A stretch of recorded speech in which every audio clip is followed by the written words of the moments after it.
দরবারের পক্ষ থেকে আমার আপু আমার কাছে অনেকগুলি গানের লিস্ট দিয়েছেন, তো আমি চেষ্টা করব সেই গানগুলি আপনাদেরকে বোঝানোর। দরদি দরবারি গানে কিছু না বললেই নয়, আমরা এখানে না জানা মূর্খ অজানা মানুষগুলি দরবারে আসি, যারা কিছু বুঝি না, কিছু বোঝার জন্য, কিছু জানার জন্য, কিছু শেখার জন্য আমরা আসি। কিন্তু দরদি অত বড় জ্ঞানী আল্লাহ আমাকে করে নাই, এখনো দয়ালে করে নাই। আপনাদেরকে বোঝানোর ক্ষমতা আপনারাই আমাকে বুঝবেন, আমি সেগুলো থেকেই বুঝ নেব। আমার ভুল ধরে দিলে বুঝবো আমার মনে হয় কোথাও ভুল হয়েছে, ওটা শুদ্ধ হলে আমি অনেক খুশি হব ইনশাল্লাহ। তাই তো দুনিয়ার মোহে পড়ে আমরা মনে করি আমরা 5 ওয়াক্ত নামাজ পড়ি, কোরআন পড়ি, হাদিস পড়ি, আর কিছু করার প্রয়োজন নেই। দরদে নিজের মনকে একবার জিজ্ঞেস করুন, নামাজ পড়তে যায় আপনি সত্যি কি নামাজ পড়ছেন না ওখানে কি কইছেন? আপনি মসজিদে ঢুকবেন, আমি বাইরে দাঁড়ায় থাকবো, আপনি বার হয়ে আসবেন, আমি এক এক করে বইলে দিব আপনি কি কয়ে আসছেন ওখানে। আপনি আল্লাহ কি রাসূল কি কাউরে চিনেন নাই ওখানে। ইমাম সাহেব তাকবীরে গেছে, আপনিও তাকবীরে গেছেন, আবার পিছন ফিরে তাকান, পিছনে চোল বলাইছে নাকি? আর মসজিদের ঘরের মধ্যে যদি বলবো এত বরক থাকে, সেন উঠে যায় না, মোনাজাতটা একটু ছোট কইরা করো, কই না আমরা? এই যে ভুল ভ্রান্তি দরদি এগুলো না, ধৈর্য। আল্লাহ বলছে খাইতে খাইতে ওখান থেকে উঠে যে যেতে পারে, তার জন্য ইবাদত। আর 2 টুকরা মাংস আছে খাইয়াই উঠি না, ওর সাথে আর 1 টুকরা রাইখে দেন, অন্য পশু পাখিও আপনার জন্য অপেক্ষা করে।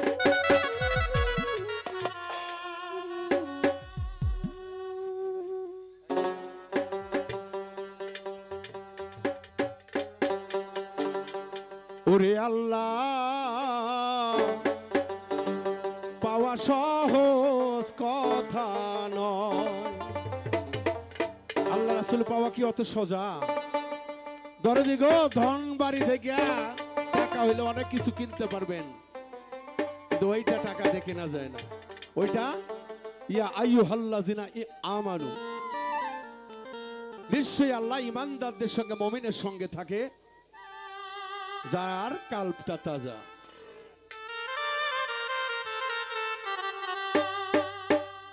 তোরা চিনো আগে নবীজি কোথায় ভক্ত,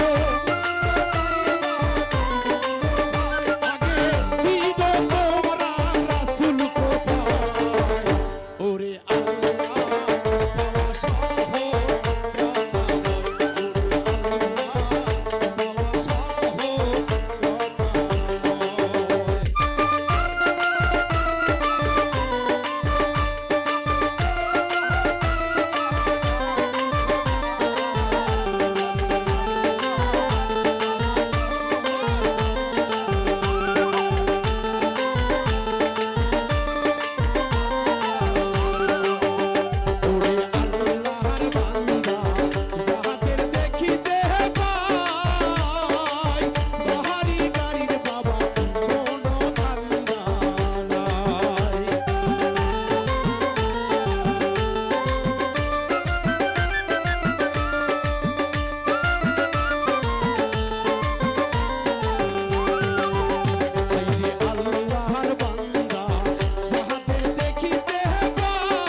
যারা আল্লাহ রাসূলের ধ্যানে থাকে, মুর্শিদের দয়াতেই পইরা থাকে,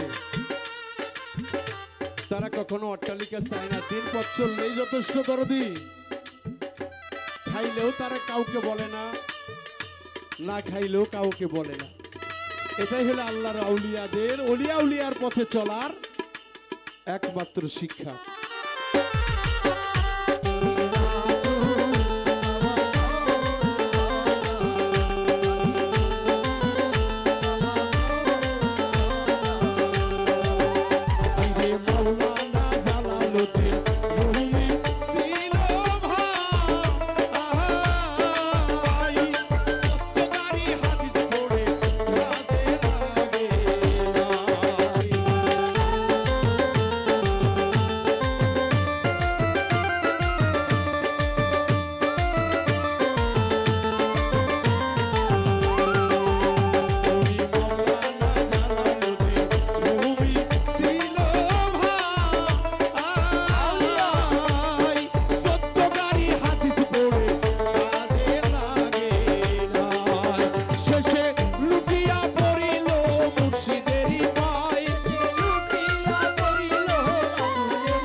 শেষে লুকিয়া পড়িল দয়ালেরই পায়। ওরে আল্লাহ পাওয়া সহজ কথা নয়, ওরে আল্লাহ পাওয়া সহজ কথা নয়।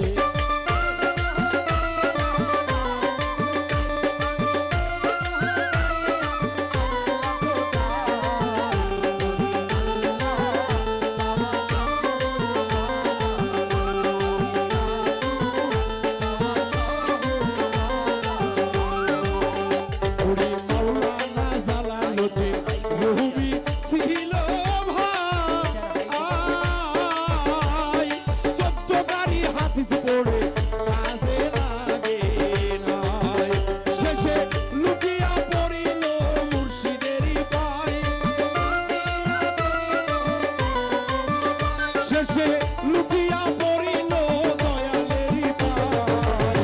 ওরে আল্লাহ পাওয়া সহজ কথা নয়, ওরে আল্লাহ পাওয়া সহজ কথা নয়।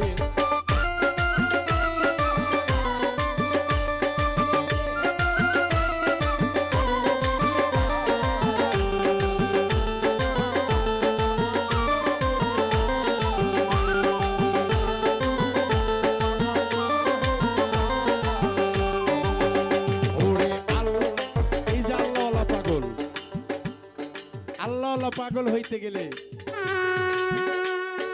সর্বপ্রথমে তোমাকে আগে 5টি নফসের তাগিদা করতে হবে। নফসে আম্মারা, নফসে লাওয়ানা, নফসে মুলহিমা, নফসে মুতমাইন্না। এই 5টা নফসের তাফসীর কইরা যাই হাফজ করতে পারে, রুহের মরণ আছে? রুহের মরণ আছে? নাই। কিন্তু নফসের মরণ আছে, কিন্তু সেইটা নিয়ে আমরা ব্যস্ত থাকি কেন?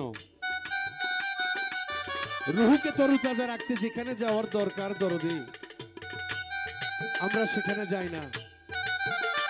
আমরা যাই কোথায় জানেন? চায়ের আড্ডায়। যেখানে গেলে আমাদের আল্লাহ রাসূলের পথে চলার বাধা হয়ে দাঁড়াবে, আমরা সেখান দিকে বেশি যাই। আমরা দরবারকে ভালোবাসি না, ওলিয়া উলিয়াদেরকে ভালোবাসি না, উল্টো তাদের মাজারকে ধ্বংস করার জন্য আমরা পায়তারা করি। এটা কোন ধরনের? আল্লাহর নামের আগে যদি ওলি এসে থাকে, তাহলে ওলিরা কি কম দরদি? ওলি আল্লাহ, গাউস, কুতুব, নবী রাসূল অনেক পরে। তাহলে তো ইসলাম তারাই প্রচার করেছে পূর্বে, কিন্তু কেন তাদেরকে এত অবহেলা, কেন তাদেরকে এত অপমাননা করা হয়? মাজারকে ভেঙে ফেলা। আমার রাসূল সাল্লাল্লাহু আলাইহি ওয়াসাল্লাম এই মাজার ভাঙতে বলে নাই, বলেছিল ওমর কাবা ঘর তৈরি করতে হবে, উঁচু জায়গাগুলো সমান করে দাও।